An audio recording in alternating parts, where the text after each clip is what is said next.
Hey, welcome to a little bit of 15-minute theology. We're going to be thinking today about fasting, the art of fasting, the joy of fasting, the hope of fasting, the why of fasting. In Matthew 6, Jesus says, when you fast, he assumes that you do. So what is fasting? Why do we do it? What's it for? Well, let's put it in scriptural context. What does Jesus say about it? So in Matthew 6, 1-18, he says this: be careful not to do your acts of righteousness before people, to be seen by them. If you do, you will have no reward from your Father in heaven. So when you give to the needy, do not announce it with trumpets, as the hypocrites do in the synagogues and on the streets, to be honoured by people. I tell you the truth, they have received their full reward.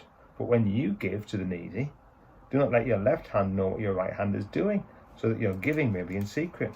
Then your Father, who sees what is done in secret, will reward you. And when you pray, do not be like the hypocrites, for they love to pray, standing in the synagogues and on the street corners to be seen by people. I tell you the truth, they have received their reward in full. But when you pray, go into your room, close the door, and pray to your Father, who is unseen. Then your Father, who sees what is done in secret, will reward you. And when you pray, do not keep on babbling like pagans, for they think they will be heard because of their many words. Don't be like them, for your Father knows what you need before you ask him. And then he does the Lord's Prayer. We're just going to skip down, verse 16. And when you fast, do not look somber, as the hypocrites do, for they disfigure their faces to show people they are fasting.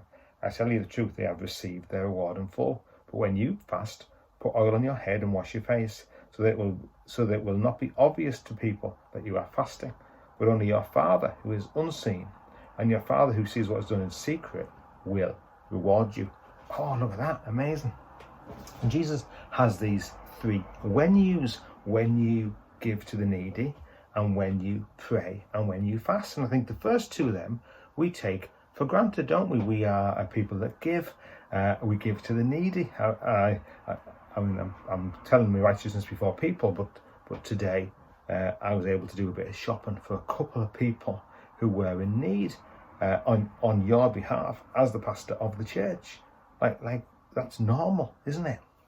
And lots of us put food in the food bank thing at Tesco or wherever every week, and we give. And we pray, don't we? And we've been praying. We're praying for friends right now, aren't we?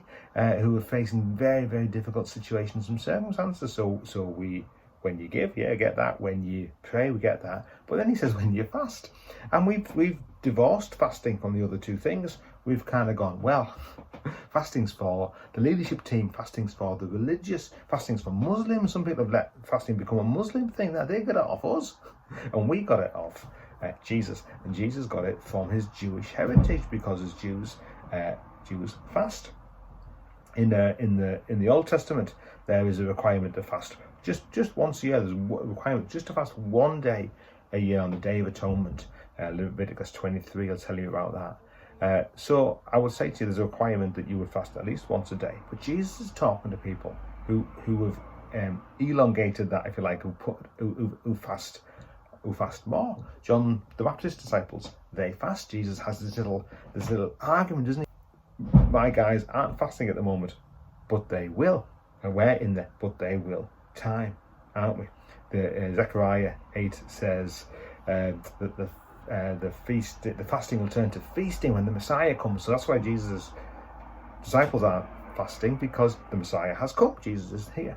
But we are now in the time between times, and he is assuming that we will fast. So we stand somewhere between the two. There's a great book by Richard Foster called Celebration of Discipline.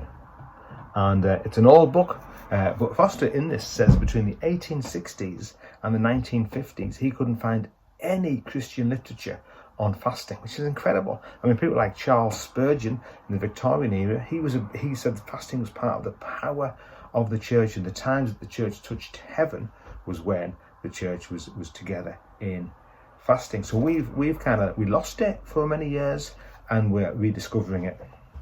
And Jesus puts his preaching into practice, doesn't he? We know he starts his ministry with a 40-day fast, no food or water. So we need to model this.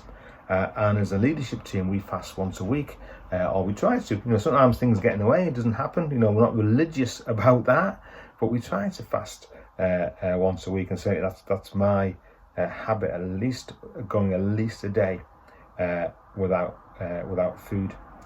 So what's it all about? Well, it's about relationship and encounter. It is to connect with God first and foremost. The dictionary of Jesus and the Gospels, it says it's a tangible expression of one's relationship with God. So fasting is a tangible expression of one's relationship with God. That's an incredible thing, isn't it? That actually it's relational. Jesus' problem with the hypocrites, and he talks about the hypocrites when you pray, when you give, when you fast. Hypocrites. They are the mask wearers, the ones who pretend to have a relationship with God but actually don't. And Jesus is saying, come on, this is an internal process. It's not for other people to see. It's an internal process. It's not, you don't ruin the magic if someone finds out you're fasting. That's not what he's talking about. If somebody offers you a biscuit, I can't. Don't lie. I can't because, I'm allergic to biscuits. Just say, oh no, I'm fasting today. It's all right. It's okay to do that. Jesus is talking about those who go, look at me, look how holy I am. That's what he's trying to help us see. I remember being a kid, and I must have had a filthy face, and I'd been crying. And my dad said to me, have you been crying? And I was like, amazing, dads, they're amazing, aren't they? How did he know? Well, he knew because it was like these rivers of, that's what the hypocrites were doing. Look at us, look how somber we are, look how sad we are. No, this is a relationship with the Father. So we just go on with our normal lives. But if somebody asks you about it, it's fine to say.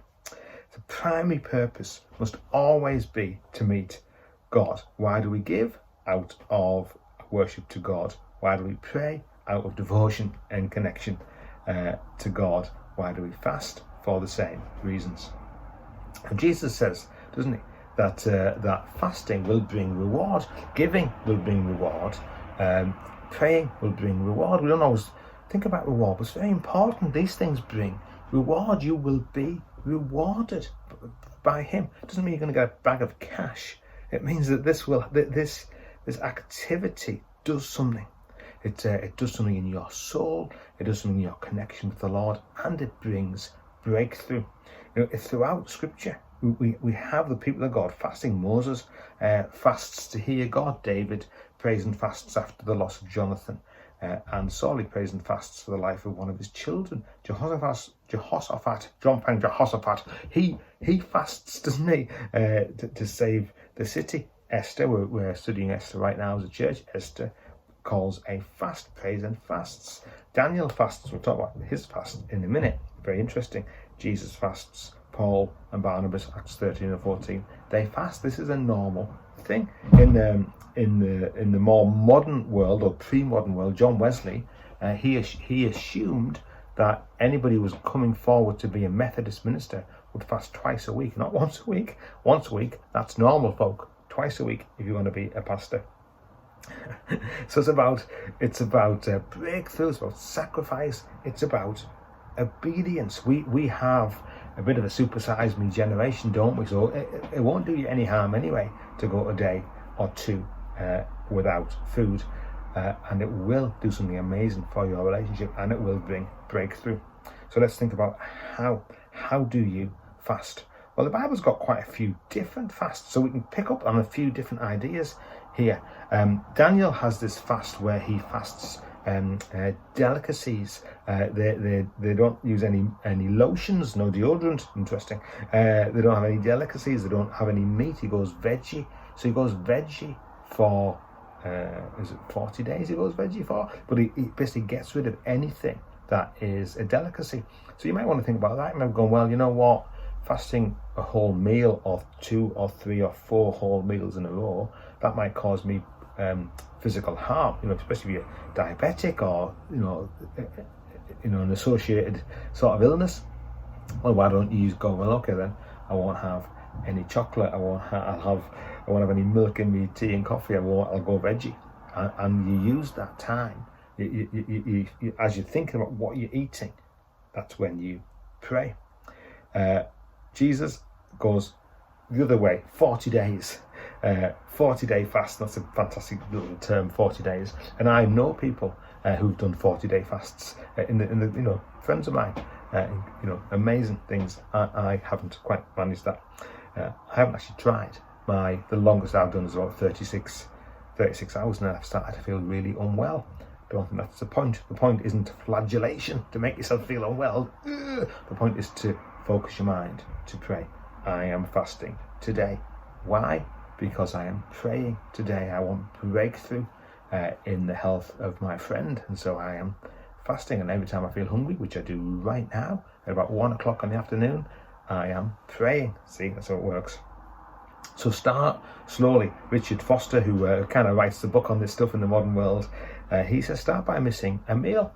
So just miss one meal. Start by missing, then go to 2 meals, and do this regularly. So I'm going to do this twice a week, or I'm going to do this once a week over a period of a couple of months. I'm going to miss a meal, then I'm going to miss 2 meals. So you slowly build up into it. I personally find if I am busy, it's easier to fast. So I've got lots going on, because every time you're hungry, you're doing the old arrow prayers that Nehemiah does. Help me, Lord. You're reminded to your hunger reminds you to fast. Mostly is about food, but if that's an issue, you can do the things. You can fast screens and TV time and all those things. You can fast sex, Paul says in 1 Corinthians, as long as both of you in a marriage agree. So there's lots of things you can do here, but primarily we're talking about food. And fasting does bring breakthrough. So this is really important. So we're not fasting because we do this so that we get that. But at the same time, fasting does bring breakthrough. In Mark 9, there's this brilliant thing with Jesus. He's been on the mountain and he's been transfigured. He's been all shiny, and Elijah and Moses have turned up with him. And he comes down the mountain, and some of the disciples have been left behind, and they've got this boy who's got this unclean spirit, and they can't send it out of him. The boy is still unclean, and they say, why won't this one come out? And Jesus just word of command, the boy as well. And Jesus says this type comes out only through prayer, and in some manuscripts it says prayer and fasting. Now, if we take Mark 9 literally, there's no evidence that Jesus has just been praying or just been fasting, but this is his lifestyle, you see. And so he's fasting as a lifestyle, and because he's fasting as a lifestyle, when breakthrough is needed, breakthrough comes. Well, breakthrough is needed right now, isn't it? In our world, in our lives, in our church. Well, let's get fasting onto the table, shall we? Let's get food off the table and fasting onto the table. Amazing. Let's do that. Because it's a lifestyle choice that enables encounter with the Father, stronger relationship and breakthrough. Encounter, relationship, breakthrough. In that order, actually. So what's God saying to you today about fasting? I want to challenge you that you would give this a go. If you've never done it before, you might find it quite difficult, but it will bless your soul. I mean, there's some really good health benefits. A lot of the kind of health apps now are picking up on this. They're realizing that actually fasting is good. There's all sorts of intermittent fasting diets you can do. Well, they're picking up on the ancient cultures of the world. You think about the religions of the world, they have feasting and they have fasting. And we are following our Judeo-Christian background of going, you know what, we need to pick up this up. We need to fast. So here's the challenge where we're fasting on Wednesday. Why don't you join us? Why don't you join us on Wednesday? My policy, no, wrong phrase. My practice is to eat on a Tuesday evening, have dinner on a Tuesday evening around 6 o'clock, and then have nothing then. I'll have a cup of tea with the leaders at 8, nothing to eat then, and then fast all Wednesday, so no breakfast, no lunch, and then we'll eat about 6:30 on a Wednesday evening. During this current climate, I think we're going to push that a bit and try and go full day, so nothing on the Wednesday evening into the Thursday. I'm going to try it, and you might find that very difficult, but try. So miss one meal, miss 2 meals, miss 3 meals, miss 4 meals if you can, and use the time to pray. Pray specifically for those issues we've been talking about. Pray specifically for those people who are ill. Pray specifically for healing. Pray for breakthrough. Thanks, church. Hope you've enjoyed our 15-minute theology. See you later.